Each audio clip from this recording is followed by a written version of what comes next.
샬롬, 샬롬.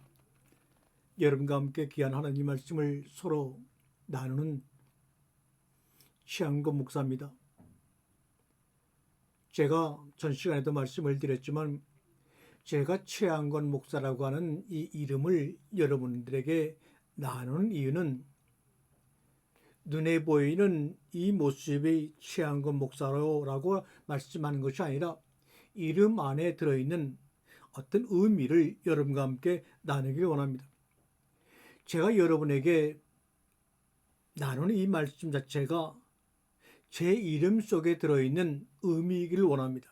또한 여러분의 이름 한 분 한 분의 이름을 제가 알지는 못하지만 이 말씀을 들음으로 여러분이 가지고 있는 말씀과 융합되어 서로 의미를 발생할 수 있으면 어떨까 하는 마음으로 저의 이름을 말씀을 드린 겁니다. 마찬가지로 성경을 기록할 당시에도 하나님께서는 처음으로 성경을 기록하셔서 모세라는 사람에게 대표해 주셨지만 그 당시 모세와 함께 나온 이스라엘 백성들이 광야에 머물고 있었죠.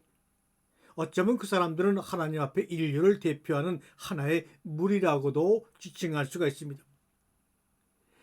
우리 개역 성경이나 영어 성경을 보게 되면 태초에 하나님이 천지를 창조했다는 말씀을 문장 그대로 보게 되면 하나님이 3인칭 되는 사람에게 혹은 모세에게 이야기한 것으로 분명히 문장이 구성이 되어 있습니다. 그러나 그 문장의 행간 속의 뜻을 보게 되면 하나님이 자신이 사람들에게 처음으로 말씀하시면서 자신을 엘로힘 이렇게 표현할 일은 전혀 없습니다. 왜요? 엘로힘이라고 하는 단어는 그 당시 그 주변의 강대국들과 주변 나라들이 자신들이 만들어낸 신, 자신들이 믿는 신을 통틀어서 신들이라고 할 때 복수형으로 신이라는 엘의 복수형으로 엘로힘이라는 단어를 썼기 때문에 하나님이 그런 뜻으로 자신을 엘로힘이라고 표현하실 일은 없습니다. 하나님이 내가 하늘과 땅을 태초에 창조했단다 라고 한 그 말씀을 모세는 그 당시 신들의 개념인 엘로힘이 말씀했다 이렇게 문장을 기록한 겁니다.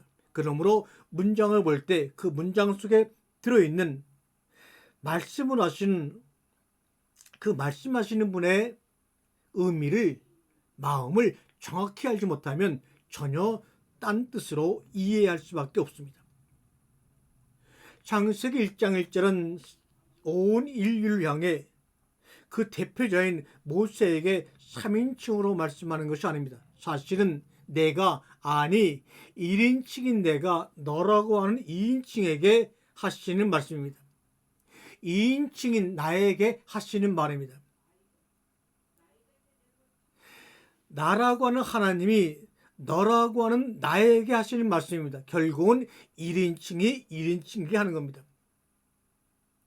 내가 너에게 다가가서 내 입에서 나오는 이 말이 너에게 다가가서 내가 네 속에 나가 되고 싶다 이런 말이죠. 그러므로 1인칭인 하나님이 너라고 하는 그 우리에게 1인칭에게 하시는 창세기 1장 1절의 말씀에는 거기에는 하나님의 다정함이 하나님의 진심이 들어있죠. 또 그 자리에는 인간과 하나님이 함께 숨 쉴 수 있는 쉴 자리가 있음을 봅니다. 누구에게도 차별하지 않으시는 그래서 참으로 사람이 좋구나. 창세기 창조 6일째에 말씀하신 심히 보시기에 좋았더라. 사람이 좋구나 라고 하시는 말씀이 이미 창세기 1장 1절에서 시작이 되어 있는 것입니다.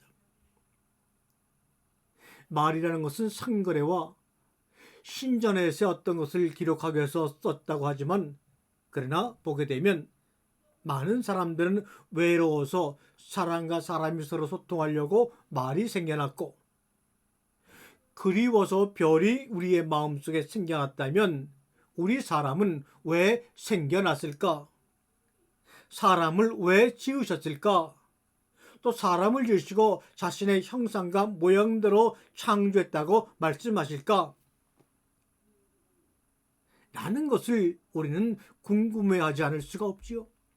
나라고 하는 자신에 대해서도 하나님이 왜 이렇게 나를 태어나게 했을까에 대한 질문이 없다면 참으로 하나님과 더 이상의 무슨 소통과 대화가 이루어지겠습니까? 인간들의 가장 큰 행복은 방황하지 않는 것이다. 방랑하지 않는 것이라고 얘기합니다. 그럴 때 거기에는 고독이라는 말이 나오죠. 이것은 비로소 자기 자신과 함께 있게 된 시간을 고독이라는 시간으로 표현합니다. 이 세상에 그렇게 많은 말들이 쏟아져 나옵니다. 모든 종교들이 수많은 어록을 만들어냅니다. 경전을 지어냅니다. 더군다나 우리가 믿는 교회에서도 주일 대예배, 저녁 예배, 수요 예배, 금요 기도회, 또 새벽 기도회, 도대체 얼마나 많은 깨달음들이 교회에서 넘쳐나기에 이렇게 말을 해도 한 사람이 담임 목사라서 수십 년 독단적인 강대상을 지킬까? 그러한 것들에서 들려지는 소리를 들으면서 제가 느끼는 현상은 그토록 사람의 말이 그릴 수가 없다는 겁니다. 교회의 강대상에서 터져 나오는 말 속에서 진실로 사람이 사람에게 전하는 그 사람의 말, 하나님도 자신의 뜻을 계시하기 위해서 사람의 말로 우리와 소통하지 않았습니까? 그 하나님께서 사용하신 사람의 말이 강대상 속에서 들려지고 발견되어지기를 간절히 소망합니다. 사람의 말이 없어졌어요. 다시 말하면 진실이 사라지고 허울만, 믿음의 소리만 허공을 친다 이 말입니다. 그러면 진심의 핵심은 뭡니까? 진정성의 요체는 무엇입니까? 저는 그것을 시간이라고 생각을 합니다. 시간을 양적으로 사용하면서 진정성이 쌓여집니다. 어느 유명한 곰탕집이 있습니다. 그 곰탕집은 뼈를 전기솥에 넣고 서너 시간 구워 맛을 내는 곰탕집입니다. 그런데 저 옆에 다른 곰탕집의 한 노인네 사장은 꼬박 24시간 장작으로 구워낸 맛을 낸 곰탕집이 있다고 칩시다. 재료가 똑같다면 이 곰탕에 투여된 시간의 차이가 진정성의 농도일 것입니다. 바쁘다고 핑계를 대고 만나주지 않는 사람과 바쁘더라도 흔쾌히 시간을 내주는 사람의 차이가 관계성의 진정성을 가릅니다. 시간이야말로 확실한 진심의 지표가 되지요. 오늘 생을 마감하는 사람에게 내일이라는 시간은 전 재산을 주고도 사지 못하는 가치를 지닙니다. 우리 모두는 시간 앞에서 참으로 나약하고 유약한 존재들입니다. 내가 가진 시간의 양이 바로 목숨이라고 말하는 겁니다. 그러므로 내가 누군가에게 시간을 내고 있다는 말은 내 목숨의 일부를 내주고 있다는 말이요, 저 사람의 목숨의 일부를 내가 받고 있다는 사실입니다. 이런 사랑이 어디 있습니까? 누군가를 사랑하고 있을 때, 누군가를 미워하고 있을 때, 누군가를 기다리고 있을 때도 내 목숨이 사용되고 있는 현장입니다. 그래서 인생에서 시간은 어느 것에도 목숨을 소비하고 사용했느냐의 결과를 말합니다. 나는 미워하는 시간보다 사랑하는 시간을, 잊으려 하는 시간보다 그리워하는 시간을 더 늘리려고 합니다. 왜요? 사흘날이 객관적으로 얼마 안 남았기 때문입니다. 나를 위한 유익과 즐거움을 구매하는데 내 목숨을 우리는 많이 지불하려고 합니다. 그래서 나는 자주 나에게 타일입니다. 모두에게 인정받고 인기를 얻으려고 목숨을 분산하지 말아라. 정말 소중한 사람에게, 내 진심을 알아주는 사람에게 너의 목숨을 내어주어라. 너의 시간을 내어주어라. 그렇게 진실해지고 깊어지기를 원하라고 권면합니다. 그래야 목숨이 흩어지지 않고 집약되고 축적되어 쌓이고 영혼이 됩니다. 그 집약과 축적의 관계를 사람들은 막연한 사이라거나 베스트 프렌드라거나 단짝이라거나 삼총사 등 같은 말로 씁니다. 정말은 정말일 때만 쓸 수 있습니다. 정말은 진심일 때만 쓸 수 있습니다. 정말 사랑한다면 그에게 1순위로 시간을 내주어야 합니다. 그를 사랑하기 위해서는 분산되지 않는 목숨의 몰입이 있어야 합니다.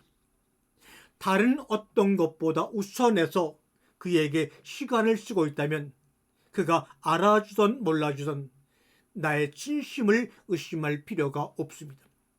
그 마음만큼 진짜가 없고 그 시간만큼 정말인 것은 없습니다. 시간이 진심입니다. 목숨이란 무엇입니까? 내가 가진 시간의 양이요, 시간이 관심입니다. 저는 목사님 믿습니다. 하나님 말씀을 믿습니다.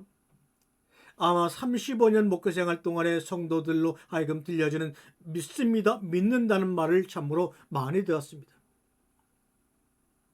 그런데 그런 말을 들을 때마다 늘 질문했습니다. 믿는다는 말에 대하여 이것이 무슨 의미인가? 무엇인가? 믿는다는 말은 진짜 믿기 어려운 말입니다. 지금은 더욱더 그렇습니다. 예전에 나도 참 많이 쓴 말인데 지금은 이 말에 점점 거리를 두게 되었습니다. 이 이야기를 듣고 혹자는 아니 목사님이 믿는다는 이 좋은 말을 왜 점점 거리를 두고 있다고 말씀하셔요? 라고 반문할지 모르겠습니다. 실상이 선량한 말은 아무런 잘못이 없습니다. 늘 그렇듯이 본뜻과 달리 왜곡해서 사용하는 내가, 사람이 문제입니다. 어느 날 예배를 마치고 나오는데 한 성도님이 저에게 이런 말을 했습니다. 목사님, 제가 신입이던 시절에 믿는다는 말을 듣고 야근을 밥 먹듯이 했습니다. 과장님도 아니고 부장님도 아니고 사장님으로부터 직접 나를 믿는다는 그 말을 들었으니 신이 날 수밖에 없었습니다. 그래서 그 사장님의 믿음을 저버리면 안 되어서 나는 노력하고 분발했습니다. 그런데 그 말이 나를 꼼짝달싹 못하게 구속하는 말이라는 것을 그때는 정말로 몰랐습니다. 맞습니다. 하나님이 우리를 향하여 말씀합니다. 하나님 왈, 난 너 믿어. 하나님은 우리를 향하여 너 믿는다 하지 않으셨습니다. 한 번도요. 그러면 뭐라고 말씀하셨나요? 사랑해 하셨지요. 어떻게? 침묵 가운데 세미한 음성 가운데서 말합니다. 그러므로 자기의 속이 복잡한 사람은 침묵 가운데 세미하게 말씀하시는 나 너 사랑해라는 하나님 음성을 듣지 못할 수가 있습니다.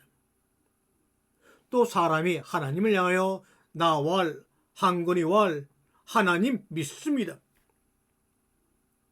그런데 보세요. 사람들만이 유독 하나님을 향해 믿습니다.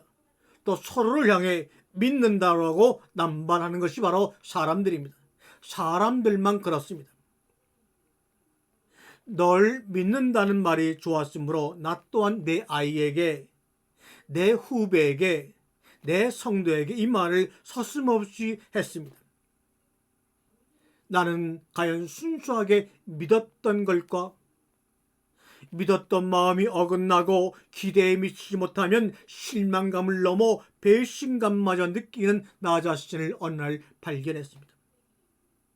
믿는다는 것이 정말 믿는다는 선의의 말이 아님을 깨닫게 되었습니다. 나는 믿는다는 말의 속뜻을 헤아려 보았습니다. 그 말은 약속을 지켜라, 내 기대를 저버리지 말라, 나를 실망시키지 말라, 내 뜻을 거스르지 말라, 기필코 해내라, 이런 의미가 아니었을까요? 이토록 숨막히는 말을 내가 사랑하는 사람들에게 버젓이 해대고 있었습니다. 얼마나 큰 잘못을 저지르고 있었습니까? 믿음은 기대와 대가의 합작품입니다. 기브 앤드 테이크 속에서 믿음이 일어나는 겁니다. 하나님과 우리 사이도 마찬가지입니다. 주고받음이 있어야 믿음의 호응관계가 성립합니다. 믿음을 부여받은 자는 믿음에 부응하는 의무를 집니다. 믿음을 준 대상에게 잘 보이고 쉽고 인정받고 싶을수록 부담감과 압박감은 점점 커집니다.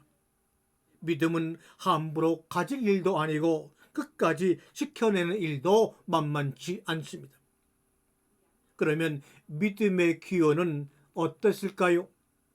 인류는 무엇을 믿었을까요? 사랑하는 성도 여러분, 원래 믿음은 여기에 없는 것 혹은 성과를 향한 미래의 기대치가 아니었습니다. 믿음은 지금 여기에 있는 것, 지금 눈에 보이는 것을 정확히 확인하는, 공증하는 현재입니다. 믿음이란 있음을 인정하고 지금 받아들이고 존재함을 확인하는 겁니다. 법률 용어로 말하면 공인 인증을 받는 겁니다. 지금 있음을 인정하고 찍어서 사진을 찍어 지금 받아들이고 인스타그램에서 함께 공유하는 것과 같습니다. 그때 우리는 믿음 안에서 생동했고 충만했고 평화로웠습니다. 그러던 어느 날 이상한 마음이 쳐들어와 본래 있던 마음을 내쫓았습니다. 그 이상한 마음은 있는 것을 하자나 하고 오히려 없는 것을 부러워하고 좋아했습니다. 또 그렇게 만들었습니다. 그 이상한 마음은 바로 욕심입니다. 욕심이 마음을 차지하자, 마음자리를 차지하자 마음 안에 있던 천등과 별과 곰과 사람과 내가 쫓겨났습니다. 믿지 않는 마음이 믿는 마음을 쫓아낸 결과 믿습니다라는 마음이 표현된 겁니다.